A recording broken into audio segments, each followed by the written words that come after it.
half of the school year is really supposed to kick into full swing today. Yeah, and there's growing concern among the young minds in our country. Mental illnesses, they seem to be affecting more students more severely, and the ages impacted are getting younger and younger.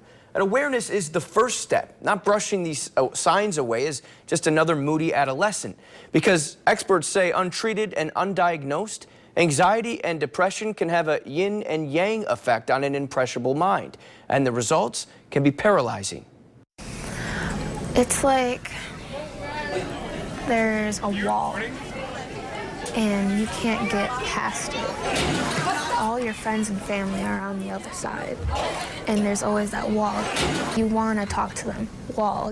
Madeline Musser was surrounded, a 7th grader, crippled with anxiety, trapped between her mind and the bricks of Granville Middle School. I was always feeling sick. I got bad grades. I didn't do my homework. I couldn't pay attention, and it was like that in 8th grade too. A child suffering from daily panic attacks, letters sent from the school to her home about the over 60 absences.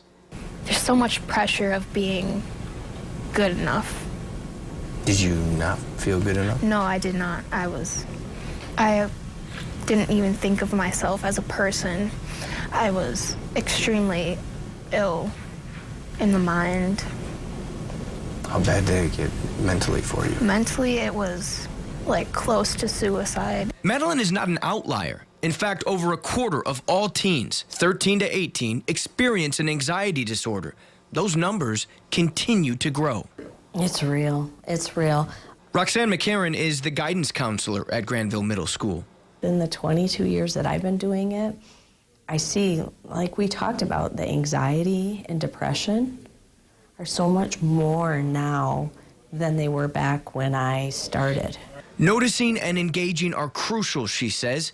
When she met Maddie, it started with a granola bar and a hug. We worked a lot together. I got to know her very well and her mom. Sometimes they work together on a daily basis. When a child is struggling with mental health issues and I can't get buy-in from the family or the child's not receptive, those are my most challenging ones.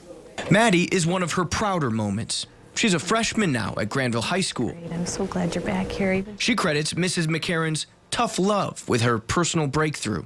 Oh, that's great. Along with therapy and the right medication, she's able to walk the halls again that once haunted her every thought. What side of the wall are you on now? There's not even a wall. There's no wall. I can go have fun with my friends. I can go, like, laugh, and it's amazing. I feel great now. Mrs. McCarran says it's very simple. You need parents and a student who are going to buy in to seeking that extra help, because if you're noticing a change in your child, don't just brush it away as this adolescent mood swing. See if it's something more, and if a doctor says it's not, then you can move forward. If they say it is, and here's what we need to do, then it's important to take those steps rather than giving phone calls later saying, you know, I lost my child. It's not a conversation that you necessarily want to have, but such an important one. Thanks, Casey.